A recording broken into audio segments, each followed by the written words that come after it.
Assalamu alaikum students, how are you all? So today's lecture is about the functional unit of kidney. Previous lecture में हमने जो है वो अपना topic start किया हुआ था यूरिनरी सिस्टम ऑफ ह्यूमंस, जिसमें हमने देखा था कि यूरिनरी सिस्टम जो है वो किन किन चीज़ों पर मुश्तमिल है। फिर हमने किडनी के स्ट्रक्चर के बारे में जो है वो थोड़ा उसकी इंटरनल एनाटॉमी स्टडी की थी। आज किडनी का जो फंक्शनल यूनिट है, यानी किडनी के अंदर जो मेन जो चीज़ जो यूनिट जो सारा ये परफॉर्म कर रहा है एक्सक्रीशन का काम, वो उसके बारे में हम स्टडी करेंगे। So the functional unit of kidneys is called nephron. जो नेफ्रॉन है वो किडनी का फंक्शनल यूनिट कहलाता है। ठीक है, there are over 1 million nephrons in each kidney. हर किडनी के अंदर तकरीबन कोई 1 मिलियन जो नेफ्रॉन है वो प्रेजेंट होते हैं। अब नेफ्रॉन के आगे जो है वो हम पहले उसका स्ट्रक्चर स्टडी करेंगे, फिर आगे जो हम इसका फंक्शन स्टडी करेंगे। There are two parts of nephron, that is renal corpuscle and renal tubule. Nephron के जो है वो दो पार्ट्स हैं, renal corpuscle and renal tubule. Renal corpuscle को फर्स्ट पढ़ेंगे हम। Renal corpuscle is not a tubular and has two parts. ये जो है ट्यूब्यूलर शक्ल में नहीं होता, यानी ट्यूब्स नहीं होती, और इसके दो पार्ट्स हैं, glomerulus and बोमेंस capsule. Glomerulus is a network of capillaries, while Bowman's capsule is a cup-shaped structure that encloses glomerulus. Glomerulus क्या है? कैपिलरीज का नेटवर्क है, ठीक है। और बोमन कैप्सूल क्या है?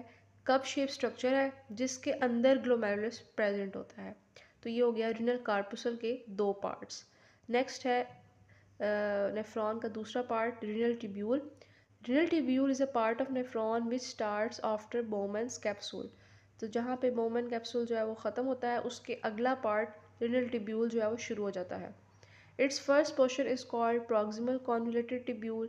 Next portion is U-shaped, is called loop of Henle, and the last portion of renal tubule is the distal convoluted tubule. अब renal जो tubule है उसके आगे से तीन portions हैं, ठीक है। ये वाला जो पोर्शन है ये सारा आपका रीनल कार्पुसल है, और ये कप शेप स्ट्रक्चर है रीनल कार्पुसल का, बोमेंस कैप्सूल, और ये जो अंदर रेड है ये आपका कहलाएगा ग्लोमेरुलस, ठीक है। अगला जो पार्ट शुरू होता है वो है रीनल ट्यूब्यूल, और उसका पहला पार्ट कहलाएगा प्रॉक्सिमल कॉन्वोल्यूटेड ट्यूब्यूल, ठीक है। प्रॉक्सिमल मतलब फर्स्ट, कॉन्वोल्यूटेड ट्यूब्यूल से मुराद है बेंड हुई हुई ट्यूब्स। उसके बाद एक यू शेप स्ट्रक्चर है रीनल ट्यूब्यूल का जिसे हम कहते हैं लूप ऑफ हैनेले। लूप ऑफ हैनेले में दो लिम्स आते हैं, जो नीचे की तरफ आ रहा है उसे हम कहेंगे डिसेंडिंग लिम्ब, और जो ऊपर की तरफ जा रहा है उसे हम कहेंगे असेंडिंग लिम्ब। तो ये दोनों मिला के लूप ऑफ हैनेले बनाएंगे। उसके बाद लूप ऑफ हैनेले के बाद एंड पे जाकर जो ट्यूब्स जो है वो बेंड होती हैं उसे हम कहेंगे distal convoluted tubule. Distal means and पे, कॉन्वोल्यूटेड मतलब बेंड हुई हुई ट्यूब्स।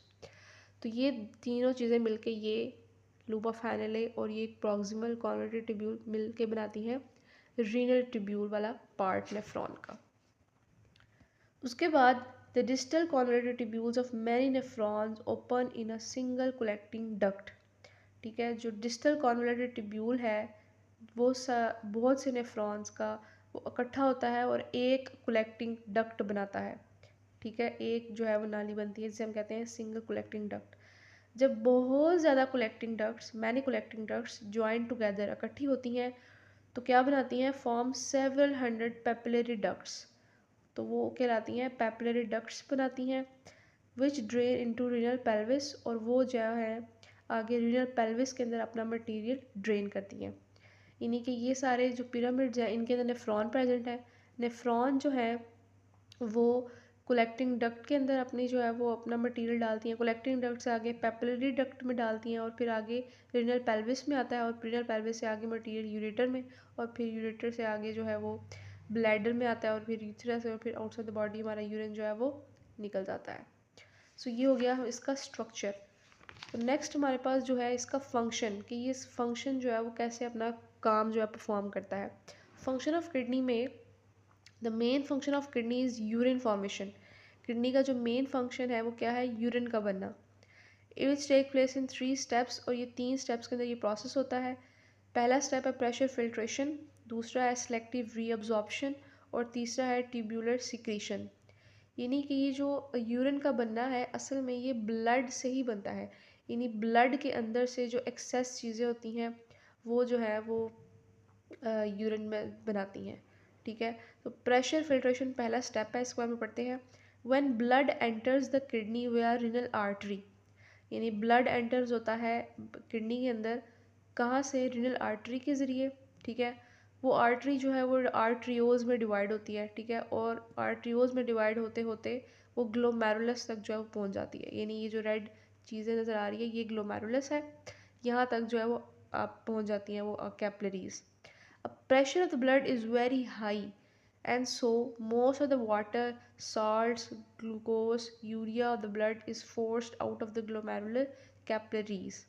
ठीक है, यानी यहाँ से ऐसे ब्लड गुजरा है और इतने प्रेशर से है कि जो ब्लड का जो एक्सेस वाटर है, साल्ट है, ग्लूकोज है और यूरिया है, ठीक है, वो फिल्टर होके आपका जो है बोमन कैप्सूल के अंदर आ जाता है।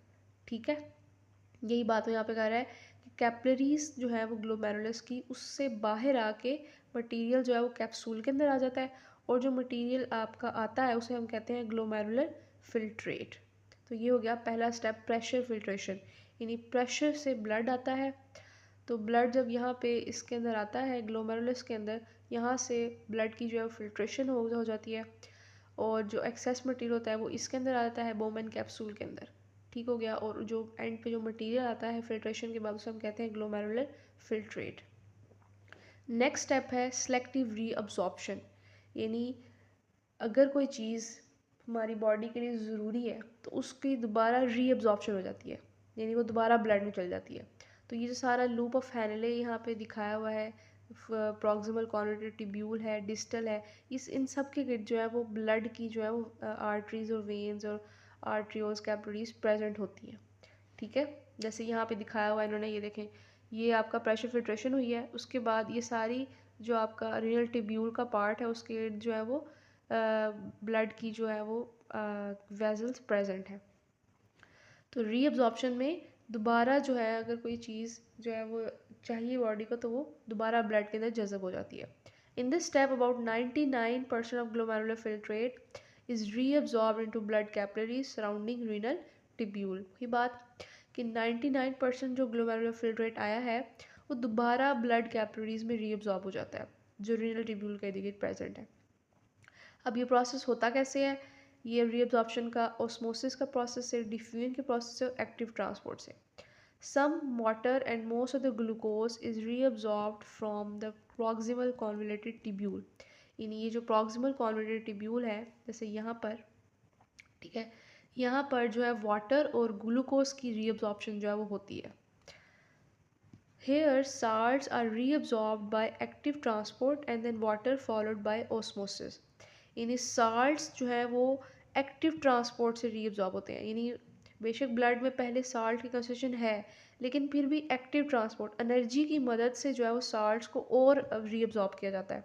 ठीक है, तो फिर वाटर जो है वो ओस्मोसिस से जो है वो मूव कर जाता है, यानी हाई कंसंट्रेशन से लो कंसंट्रेशन की तरफ ब्लड में दोबारा। अब प्रॉक्सिमल कॉन्वर्टेड टिब्यूल में बता दिया उसने वाटर ग्लूकोज की रीअब्जॉर्प्शन होगी। आगे रीनल टिब्यूल का अगला पार्ट आता है डिसेंडिंग लिम्ब। डिसेंडिंग लिम्ब में क्या होता है? Descending limb of loop of Henle जो है अलाउज रीअब्जॉर्प्शन ऑफ वाटर, यहाँ पर वाटर की रीअब्जॉर्प्शन होती है। Ascending limb of loop of Henle में क्या होता है? रीअब्जॉर्प्शन ऑफ साल्ट्स होती है। उसके बाद अगला पोर्शन आता है हमारा डिस्टल कॉन्वर्टेड टिब्यूल। यहाँ पर क्या होता है? Again allows the reabsorption of water into blood, यानी मैक्सिमम वाटर जो है वो हमारा ब्लड के अंदर ही रिटेन किया जाता है ताकि जो है वो वाटर का लेवल बॉडी में ना गिरे, ठीक है, वो मेंटेन रहे।